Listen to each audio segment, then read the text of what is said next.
مشرکین د مکې رالو، رسول الله صلی الله علیه وسلم ته کښېنستو. نو ورته وایي ای محمده، که ته چېرته رښتیا د الله تعالی پیغمبري د الله رسول یې، نو دا د مکې ښار ډېر سره تنګ د ټول غرونه دي، پاڼډونه دي، داسې غونډۍ. ته د الله تعالی څه سوال وکړه چې دا د مکې ښار داسې پراخ سي څه، او په مکه کې اوبه نسته، شنه واښه نسته، باغونه نسته. ته له الله تعالی څه سوال وکړه چې دا د مکې ښار هم د دا نورو ښارونو په څېر باندې شین و، زرغون سي، اوبه پکې پیدا سي، باغونه سي، میوې سي. که دا هم نسې کولی، نو بیا داسې وکړه زموږ په نیکهګانو کې، د قریشو په نیکهګانو کې بالخصوص د رسول الله صلی الله علیه وسلم په خاندان کې یو نیکه تېر سوی د قصی بن کلاب په نامه باندې. دغه قصی راویښ کړه له مرګه، مړ ده، راژوندی یې کړه. له ده څه به موږ پوښتنه ستا په اړه باندې وکړو، د ده چېرته راته وویل چې محمد پر حق ده، نو موږ به ستا لار خپله کړو، پر تا باندې به ایمان راوړو. رسول الله صلی الله علیه وسلم په جواب کې ورته وایي زه الله تعالی د دغه لپاره نه یم رالیږلی چې زه خلکو ته یا ښار ور غټ کړم، یا د خلکو په ښار کې شنه واښه راشنه کړم، یا خلکو ته پخواني مړي راژوندي کړم، بیا هغه زما د یقین ګواهي ورکړي، زما د صداقت ګواهي ورکړي. د دې لپاره زه الله تعالی نه یم رالیږلی. الله ما ته حق راکړی ده، هغه حق مې تر تاسو را رسولی ده. که تاسو هغه حق قبلوئ، خو ښه تر ښه، که نه قبلوئ نو انتظار سئ تر هغه وخته پورې چې څو الله تعالی زموږ او ستاسو په مابین کې فیصله نه وي کړې. یوه دا خبر ورته وکړه. وروسته مشرکین ورته وویل ته داسې وکړه، ولاړ شه اسمانو ته، له ځان سره یو فرشته راونیسې، هغه فرشته ستا ګواهي ورکړي، هغه ملایکه ستا ګواهي ورکړي، نو موږ تا ومنو، په تا باندې به ایمان. نبي علیه صلات وسلام بیا د تېر جواب په مثال جواب ورکړي. په دا مشرکینو کې یو مشرک ناست دی، د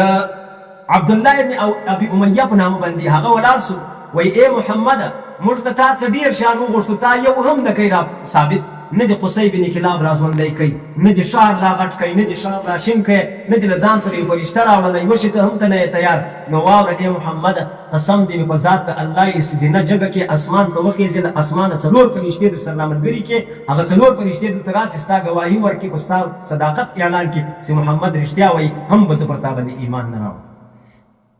عناد او ضد یې تر دې حده پورې رسېدلی.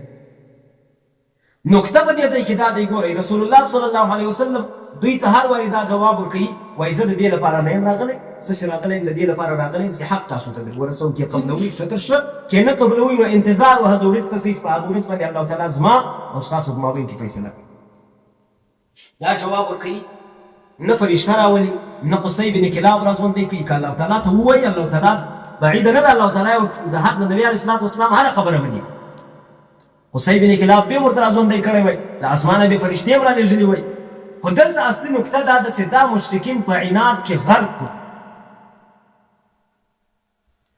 له نوکه تر سره په عناد ټول به ننوتلی وو په دوی باندې. که هر څونه فرشتې راغلي وای، هغه سړي چې ورته وویل عبدالله ابن ابي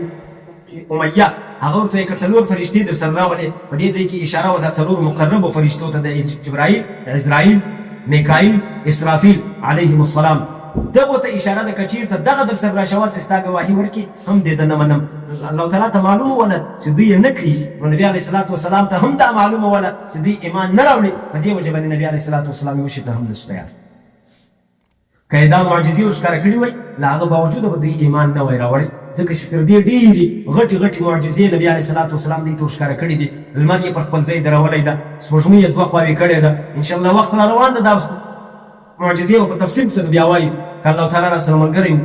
خو بیا هم دوی ایمان نه راوړي. نو په دې وجه باندې رسول الله صلی الله علیه وسلم دوی ته خالي دا یو جواب ورکوي چې تاسو انتظار سئ هغې ورځې ته، په هغه ورځ ما او ستاسو په مابین کې الله تعالی فیصله کوي.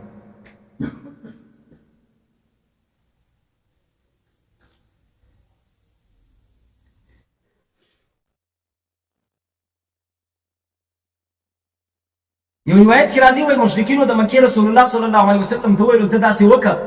دغه د صفا غونډۍ چې کومه ده، ته له الله تعالی څه سوال وکړه، د صفا غونډۍ به د سونې جوړه کړي، د سرو زرو دې جوړه کړي. خو نبي علیه صلات وسلام دا هم نور سره ومنل.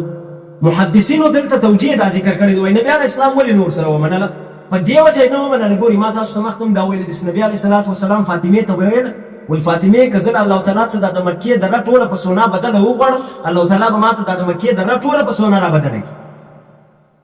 خو زه دا غواړم چې اشبع یوما و اجوع یوما، نو که نبی علیه الصلاة والسلام خاني د مکې دغه ډېره غټه ده چې دغه دی غواړي په سونا بدلېدی سي نو کوه صفا د صفا غونډۍ خو دی په طریقه اولا په سونا بدلېږي لیکن نبی علیه الصلاة والسلام یې نه ورته بدلوي وجه څه ده محدثین وایي که چېرته نبی علیه الصلاة والسلام د الله تعالی څه سوال کړی وای چې دغه د صفا غونډۍ په سونې راته بدله کړه او الله تعالی په سونې بدله کړې وای بیا دغه مشرکینو ایمان نه وای راوړی الله تعالی به پر دغه مشرکینو ډېر سخت عذاب راوستلی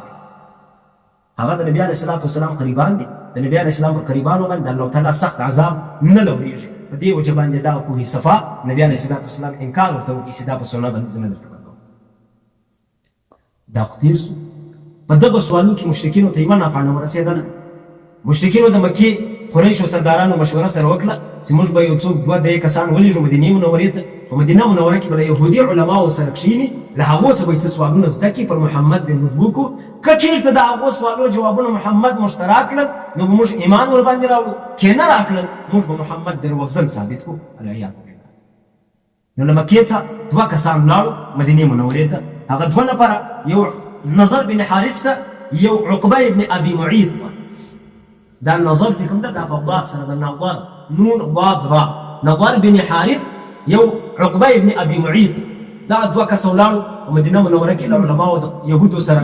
ناسته وکړله له هغو څه یې سوالونه زده کړل چې موږ پر محمد باندې څه رقم سوالونه باید وکړو چې د ده حقانیت او د ده بطلان په ثابت کړو چې دی پر حقه ده او که پر باطله قریشو د مکې ورته وویل تاسو له ده څه درې سوالونه وکړئ اول سوال دا ځینې وکړئ چې هغه د کهف ملګري کوم چې په غار کې اوسېدو هغه څوک هغه ولې غار ته ولاړ هغه د اصحاب کهف کیسه تاسو اورېدلې ده انشاءالله که نه مکسل مینا و مخشل مینا و یم لیخا هغه کسان یو دانه سپی ورسره د سپي نوم یې قطمیر د دغه اصحاب کهفو په اړه باندې پوښتنه ځینې وکړئ چې دا څوک دي او غار ته ولې ولاړ او په چیرې دي وایي دا دومره پوښتنه دا ځینې وکړئ چې دا ذوالقرنین څوک و چې له مشرقه تر مغربه له جنوبه تر شماله یې پر ټوله دنیا باندې باچي او حکومت کړی دا یې درته وویل چې په روح باندې زه نه یم خبر نو دا محمد پر حق ده پر ده باندې ایمان وکړي ګورې اول د دوو سوالو جوابونه درکوي هغه جوابونه درکوي د روح په اړه باندې درته وایي چې لا ادري زه نه یم په خبر د روح په اړه باندې علم و خدای پاک دا مشرکین د مکې چې کوم دوه کسه کړلي وه هغه راغلل مکې مکرمې ته ورغلل نبي علیه الصلاة والسلام څه یې پوښتنه وکړله چې اصحاب کهف څوک دي ذوالقرنین څوک وو او دغه روح څه شي رسول الله صلی الله علیه وسلم په جواب کې ورته وایي سبا زه د دغو سوالو جوابونه کوم داسې دا خبره وکړله الله تعالی سبا وحی بنده کړه سبا وحی نه درته راغلی بلکې څو ورځې وحی بنده وله وحی په دې وجه بنده وه چې الله تعالی دلته نبي علیه الصلاة والسلام ته سبق ورکوي چې ګوره هر کار چې ته کوې په هغه کار کې دا لفظ خامخا استعمالوه سي انشاءالله د انشاءالله لفظ خامخا پکې استعمالول ګوره الله تعالی په قرآن کې څه وایي ولا تقولن لشیء اني فاعل ذلك غدا الا ان یشاء الله داسې مه وایه چې د یو کار ده چې زه به سبا دا کار کوم الا خو بیا ووایه ان یشاء الله دا انشاءالله خامخا ورسره ګډه چې که چېرته د الله تعالی خوښه شوه زه دا کار کوم نو نبي علیه الصلاة والسلام انشاءالله نه وویلې هغه وحی څو ورځې ځینې بندول وروسته چې وحی راغله دا دوه جوابونه یې دواړه ورکړل چې دغه اصحاب کهفو په اړه باندې د سورة الکهف آیتونه را نازل شول سورة الکهف هغه سورت چې د هغه په اړه باندې علماو لیکلي بلکې په حدیثو کې ثابت دي چې د جمعې په ورځ د دغه سورة الکهف تلاوت ډېر زیات فضیلت لري هغه آیتونه را نازل شول په هغه آیتو کې رسول الله صلی الله علیه وسلم د اصحاب کهفو په اړه باندې جواب ورکړي د ذوالقرنین په اړه باندې هم جواب ورکړي او د روح په اړه باندې ورته